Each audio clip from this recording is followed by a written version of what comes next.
back to another episode of Warheads ENT. I'm Apocalypto Joe, I'm Roscoe Brown. What's up? I'm Silk Threads. and we are back for another episode. But before we get into our show, we always want to remind you to like, subscribe. More importantly, hit that bell notification so you can get our shows when they are uploaded. That being the case, today we are going to do a character breakdown of Alonzo from the movie Training Day. As we all know, he was the villain in the movie, even though he was a cop. A lot of times life does imitate art and vice versa. But the question arose, do we have sympathy for the monster? And the way that we are breaking this down is, me personally, I feel like even though Alonzo was the villain of the movie, in the moment where Ethan Hawke's character shoots him in the gluteus maximus, that was a form of emasculation. Roscoe feels like we shouldn't care if a monster is emasculated, but let's get into the origins of how a monster is created, and should we feel sorry for them? Because we know there are a lot of monsters among us in human skin, but let's get into it, people. What you got, Silky? Do we feel sorry for the monster? Do we have some sympathy, some empathy for the monster? Or should we just be totally calloused towards the monster when he gets his just desserts?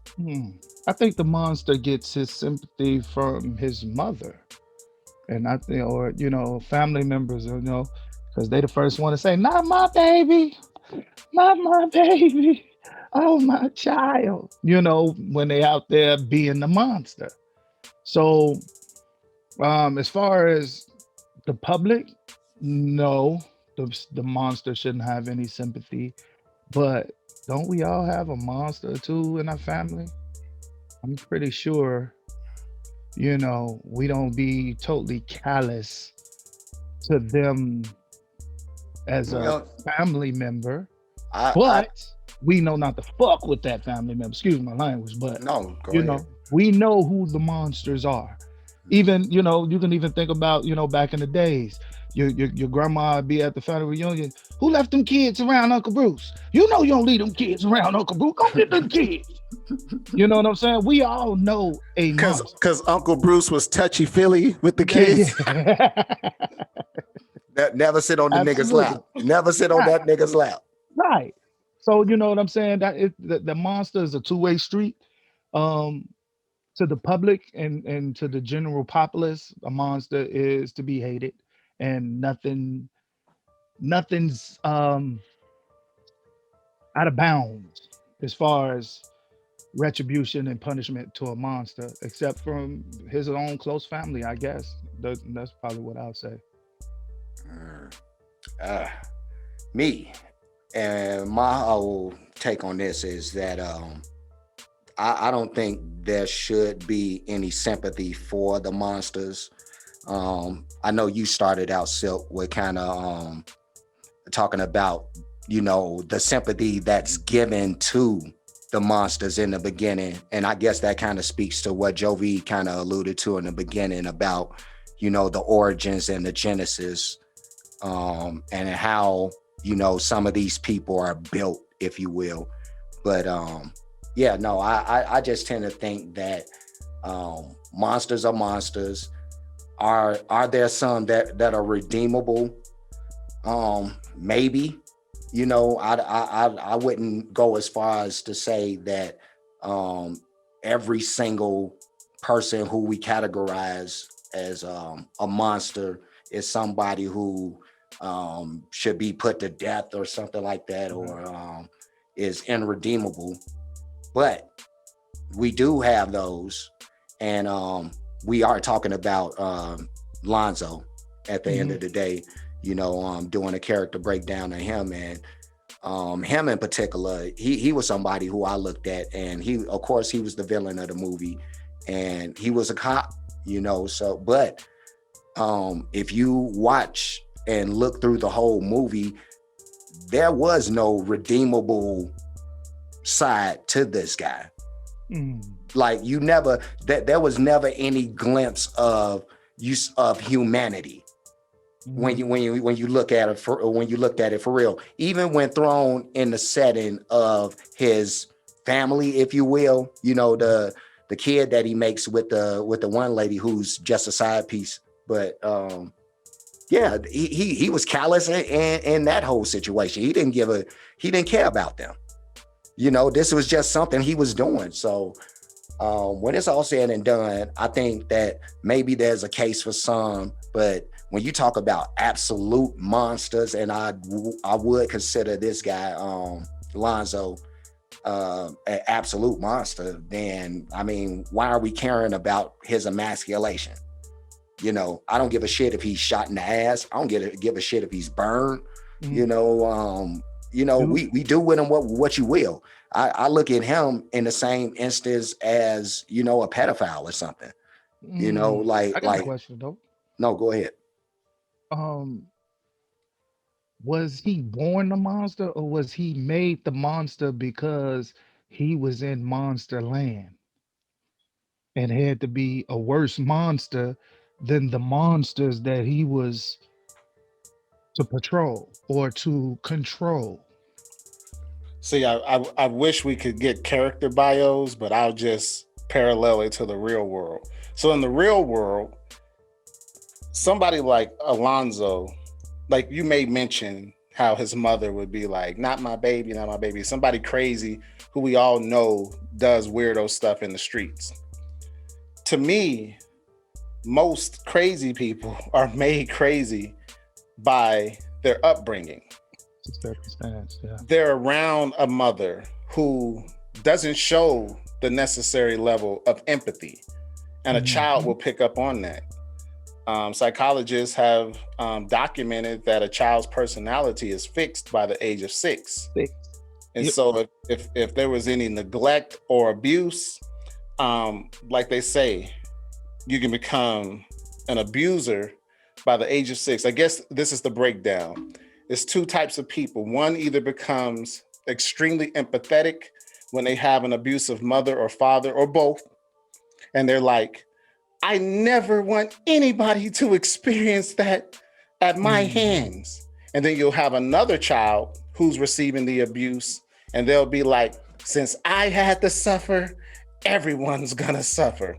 And I think that's where Alonzo possibly fell in. Like I said, we don't have his character bio from when he was a child, but we're only speculating on what we know about the monsters and the people who have empathy for them. That's why you always see monsters with people who are empathetic at first. Monsters, like, because when you think about Training Day, I'm pretty sure when he was bringing Ethan Hawke's character on his team, he was very accommodating, very charming, pulled him in with, what this could be, the opportunity. That's what true monsters do, true psychopaths. That's what they do. They charm you in the beginning. And then sooner or later, that charm fades. Then you become dehumanized.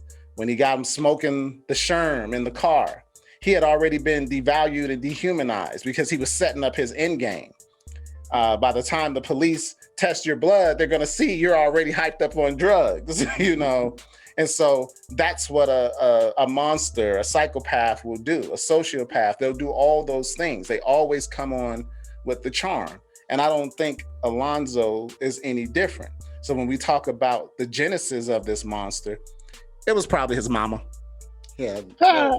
Let me say this, because I will give y'all the whole, for the in the majority of cases, I will say that if you happen to have a monster come out of a situation, you have a monster that's coming out of a situation, more times than not, they've went through some type of trauma that led to that. I'll give y'all that. It also reminds me of the movie we were watching, Hannibal Rising. You know what I mean? So Hannibal's the good guy. I just want to put that on the record. He's totally not the good guy. Hannibal Lecter is the good guy. He's not the good guy, but yeah, no, it reminds me of that same thing.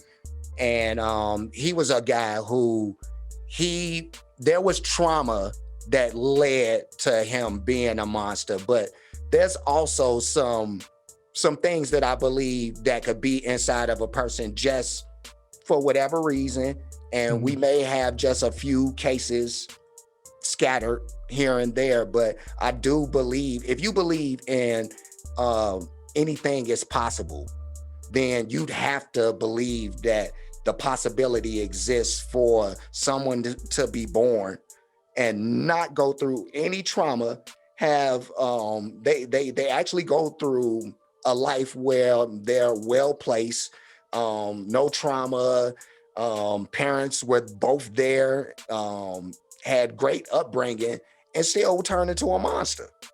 Yeah, because trauma can come from that. A Trauma person can can come from have a great a upbringing. Yeah. yes, trauma can come from a great. You see all of these rich superheroes, they got traumatic their life is. They was given No, everything. They no, was never I'm told not no. gonna give Listen, y'all listen. that, bro. I'm Believe not me. gonna. Believe me, bro. Yeah, We're gonna Believe take me. it though. You gonna have to take this one. all right. If you can give your child everything, and guess what you do? You spoil them. Yes. Okay, you devoid them of the word no, and that in itself is narcissistic. That brings narcissistic qualities. Um that brings sociopathic qualities out because no one can deny me. I get what I want. That's where you get your rapers from. You Right. know what I'm saying? That's where you get your robbers from. You know, Okay. they come from that element. You know what I'm Yeah. saying? And that element can come from a good upbringing or a bad upbringing. You know what I'm saying? The good upbringing could be they have everything, but the mom and dad wasn't never there because they always had to work to make the money, the millions that they have. So they didn't grow up with a mother and a father or guidance and morals. Okay. And that's where you get your monsters from that situation. And that goes back. We spoke about Ethan Couch before, the Mm, dude that killed Mm, those 4 people, right. and they said he couldn't face any jail time Mm, because of affluenza. He yeah, was too affluenza. affluent. He was too Yeah, affluent to never know told that he no. was doing wrong. Never knew.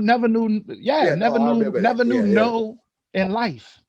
Never been told no in life, or never ever knew the consequences of a no and that All right. action of. Yeah, so it can All right. come so, from good. so for all we know, Lonzo was one of them people. Me No. personally, No. with No. No. See, Lonzo, we. I think Lonzo, in my perspective, even though I'm still gonna classify him as a monster, Mm, but he was more of the monsters tamer.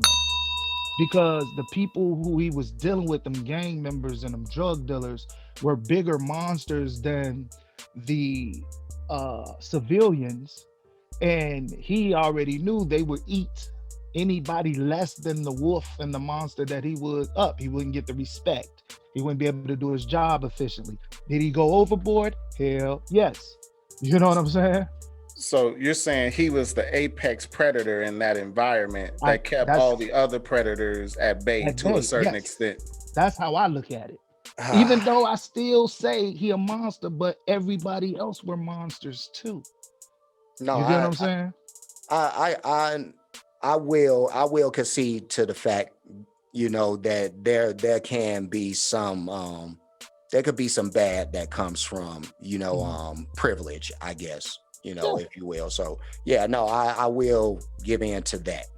Still, I think that there's a personal responsibility that we're not given to these people. Wait. We Yeah. know that there's some evil that comes from privilege. Look at Dick Cheney. He Man, accidentally shot his shot his friend friend in in the the face. face.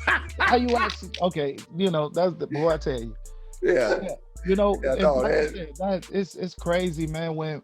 When a person doesn't know the excuse me, when a person doesn't know the extent of the effect, the things that they do, how it affects other people, it's a whole nother world. yeah, we talking in general as far as Mhm. that, and I will concede to that. Alonzo in particular is somebody who I think was fully aware of what he was doing. He was not stupid by any means. He was fully conscious of the fact that he was taking advantage of a situation. And I want to say this about something y'all said about him being a apex predator amongst the other predators.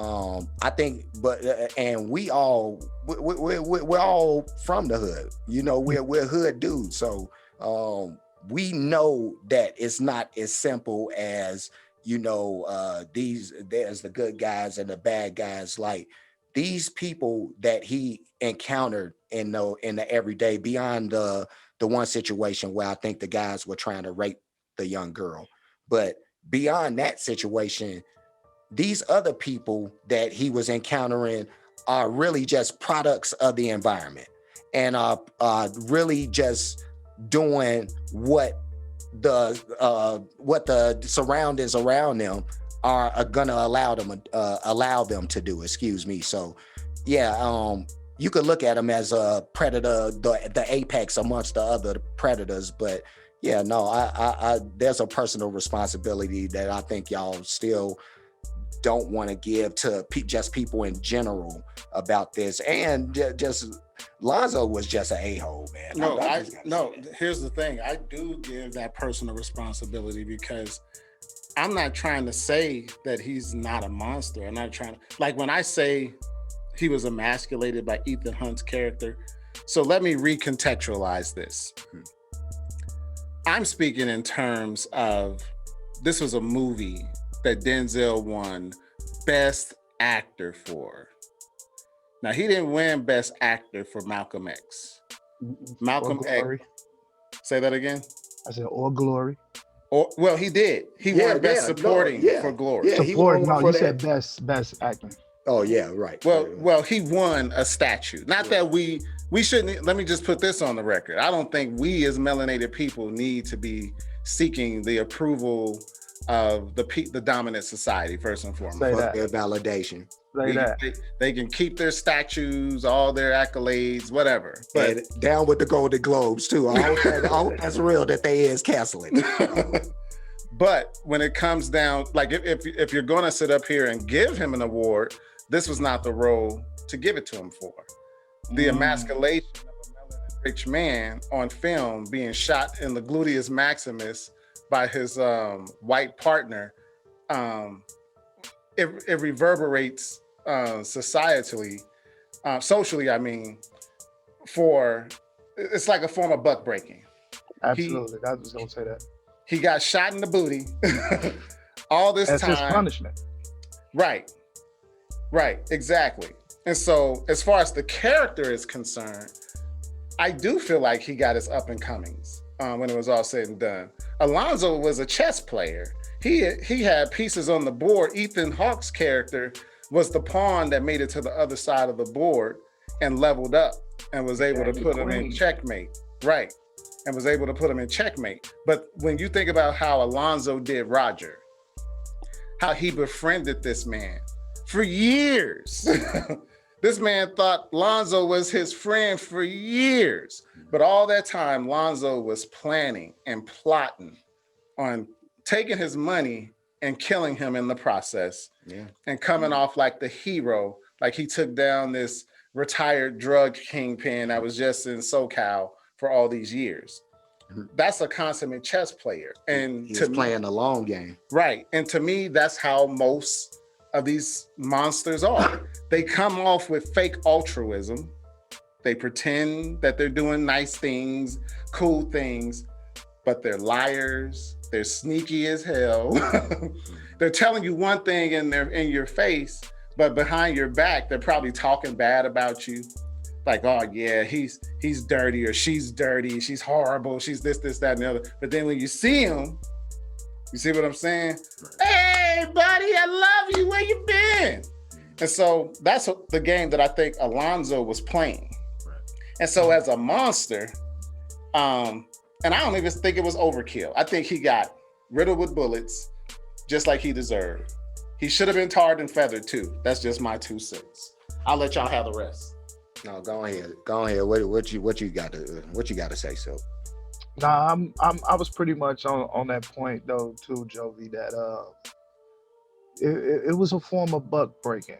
It was like Most deaf. I made it out like I can't even say it no better. You really did. He was a pawn that made it across the chessboard in spite of all the difficulties and conniving that was laid out and leveled up and actually surprised Lonzo with a move of his own. The shot in the ass to me was definitely butt breaking. Like, all right, no matter what you did to me, you still got it in the ass. Right. You know what I'm saying? I'm a white man and I'm still gonna fuck you when it's No. all over with. Yeah, no, I just got to say this. I know y'all brothers. I love y'all brothers, and I know, we all been through our experiences, and we view them how we view them. I just think in this particular instance, I think y'all might be going just a tad bit overboard. You and think? yeah, because I really think this is I think this is one of those situations where you could take race out of this. If we just take race out of this and we look at the situation as Lonzo is just this guy who's trying to take advantage of this other guy. And this other guy, once he finds out that he's been taken advantage of, he just responds by putting a bullet in his ass. And why the ass? Dude, right, because he could have accomplished the same thing with a bullet in his leg. So you could have shot him in the foot. He could have shot him in the leg. He could have shot him in the arm. No, so you saying what you saying is we've had cases of niggas shooting niggas in the ass. That's different though. It's different. And there's a reason why he shot him in the ass, as opposed to anywhere else. What was the reason? Maybe he was being the ass. No, you showing his ass. You showing your ass, nigga. I'm gonna shoot you. Even if it's just that, look, even if it's just that has nothing to do with emasculation. He's just saying, dude, you an asshole, and I'm gonna take proving my point to the ultimate extent by shooting you in the ass, you asshole. You know what I mean? Okay, but you just stated that there's a reason and a motive behind the place you shot him. Yeah, but there's a reason and motive, but not buck breaking. Wait. I think I know where we're getting lost, because I think Roscoe's talking about the motive of the character, and you and I are talking about the motive of the Hollywood producers who wrote that into the script. About the symbols and the signs and the innuendos and the hidden messages behind, because they won't put nothing in the movie unless it has a symbolic message. Period. All right. Everything in the movie has symbology. Now, I want to say this. I agree with y'all completely in that aspect. Okay. But can I say this? Y'all went away from what we was because originally we just talking about the character and context of his world. Well, but that is part around here. But we it's still on topic because it was a character, not an analysis, right? Yeah. So that comes from the producer in the writing in the story. No. So the meaning and the motives behind certain things that they put in there is part of his character analysis. See, so you're still talking. You're still speaking as a member of the audience and not as a character in the movie. Okay, so that's what I'm talking about. Why, in your opinion, why he gets shot in the ass? In your opinion, character-wise, he already said because he was an asshole. It's just simple as you're an asshole, shot in the asshole. Yeah, like that. There was no race. There was no ulterior motive for this dude.